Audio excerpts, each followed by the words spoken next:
Hello hi అండి, welcome back to our channel. ఎలా ఉన్నారు అందరూ? నేనైతే బాగున్నాను, మీరు బాగుండాలని కోరుకుంటున్నాను. అండ్ ఇప్పుడు వీడియో అయితే వ్లాగ్ అనుకుంటున్నారా? కాదండి, మీరు తమ్ముళ్ళలో చూసినట్టుగానే బెండకాయ ఫ్రై అయితే చేస్తున్నాను. ఏం చేద్దాం మరి, అన్నీ రెడీ చేసుకొని మరి కూర అయితే నేను చేసుకొని ఇవ్వట్లేదు. సో అలా ఎత్తుకొని మరి వంట చేసుకోవాల్సి వస్తుంది అనమాట. కొంచెం కెమెరా అనేది షేక్ అవుతుందండి. ప్లీజ్ ఏమనుకోకుండా వీడియో అయితే చూసేయండి, ఓకేనా? Continue the video. ఇంతకీ మీరు ఫ్రై చేస్తే మాత్రం చూస్తే ఖచ్చితంగా చేసుకొని తినాలి అని అనుకుంటారు. అంత టేస్టీగా అయితే ఉంటుంది. నాకైతే నా ఫేవరెట్ ఫుడ్ అని చెప్తాను. చాలా బాగుంటుందండి బెండకాయ ఫ్రై అయితే. చూసేద్దాం, ఓకేనా? దీనికైతే నేను ఫస్ట్ మన ఇంట్లో మామూలుగా మేమైతే ఇది తాలింపుల్లో వాడతాము పొడి అండి. తాలింపుల పొడి అంటాము. అంటే దీంట్లో వేరుశనగపప్పు, సాయిపప్పు అండ్ ఎండుమిర్చి, తెల్లగడ్డ వేసి నేను పొడి చేసి పెట్టుకుంటాను. అది నేను తాలింపులో వేస్తాను అన్నమాట. దాన్ని మనం ఫ్రెష్గా బెండకాయలు తీసుకొని క్లీన్ చేసేసుకొని దాంట్లో చిన్న ఘాట్ అయితే పెట్టుకొని దాంట్లో ఈ పౌడర్ అయితే నింపేసుకుంటాం.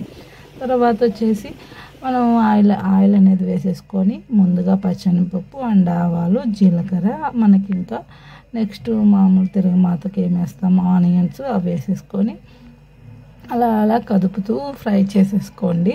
నెక్స్ట్ ఇప్పుడైతే మనం ముందుగా ప్రిపేర్ చేసి పెట్టుకున్న బెండకాయల్లో పొడి వేసి కూర్చిపెట్టాం కదండి, అదైతే వేసేసుకోండి. అన్నీ వేసేసుకోండి ఒకేసారి. అయితే కొంచెం పైన అంతా వేసుకోకుండా పక్కనగా పెట్టండి, అంటే ఫ్రై అవ్వాలి కదా ప్రతి ఒక్క బెండకాయ అనేది, అందుకండి. అండ్ ఇప్పుడైతే మనం కొంచెం సేపు మూత వేసి పెడదాం, మగ్గుతాయి అనమాట. మగ్గడం వల్ల కొంచెం త్వరగా అనేది మెత్తబడుతుంది కదా బెండకాయ, అందుకని. నెక్స్ట్ చూస్తే కొంచెం మీరు ఆవిరి అయ్యింది. సో ఇది కొంచెం ఇంకా ఉడకడానికి అయితే స్టార్ట్ అయ్యింది.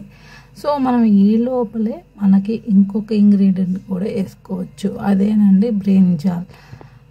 అంటే ఇది లేకపోయినా ఓకే, వంకాయలు అనేటివి లేకపోయినా ఓకే, ఒట్టి బెండకాయ ఫ్రై కూడా బాగుంటుంది.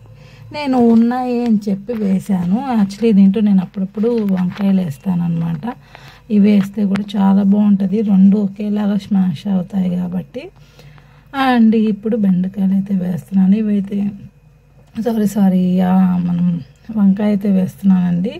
ఇవైతే నేను క్లీన్ చేసేసుకొని సాల్ట్ వాటర్లో క్లీన్ చేసేసుకొని వేసేసుకున్నాను. చిన్న చిన్న పీసెస్ అయితే చేసుకొని ఇవి రెండు కూడా మిక్స్ చేసేసుకోండి. లైట్గా సాల్ట్ కూడా వేసుకోండి, తొందరగా మగ్గడానికి యూజ్ అవుతుంది అనమాట సాల్ట్.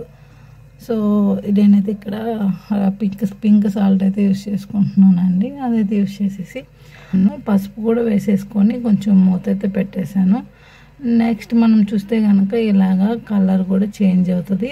సో ఇంకొంచెం సేపు అనేది వీటిని మగ్గనివ్వాలన్నమాట. ఈ రెండు అనేది బాగా ఉడికేదాకా మగ్గనిచ్చేయాలి.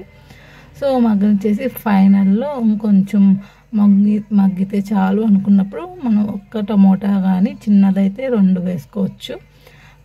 అంటే కొంచెం గ్రేవీ వస్తుంది కాబట్టి, లేదంటే పర్లేదు, బట్ వేస్తే మాత్రం సూపర్ ఉంటుందండి గ్రేవీ. మనకి రైస్లోకి చపాతీలోకి కూడా బాగుంటుంది.